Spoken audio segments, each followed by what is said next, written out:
Here is a review of triangles. Here are the types of triangles. An isosceles triangle has two equal sides and two equal angles. We could also say congruent. Congruent means equal, so it looks a little bit like a witch's hat.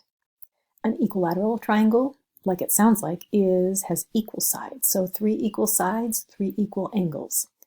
A scalene triangle has no equal sides, so you can see the one tick mark, two tick marks, and three tick marks.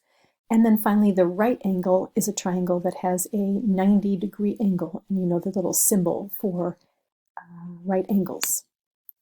If you want to find the area of a triangle, it's 1/2 base times height, and remember base and height are perpendicular.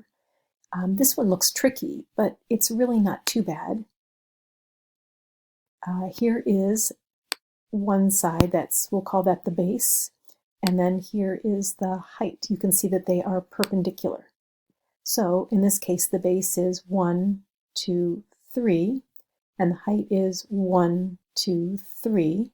So 3 times 3 is 9, and half of 9 is 4.5 units squared. You could also think of rotating this triangle, and it might look easier to you. So imagine just taking it like this and rotating it. Oh yeah, that looks better. So now we can see that the base is still right here. That's 3, and the height is right here. It's perpendicular to the base. 3 times 3 is 9, divided by 2. That's 4.5. That's all for now.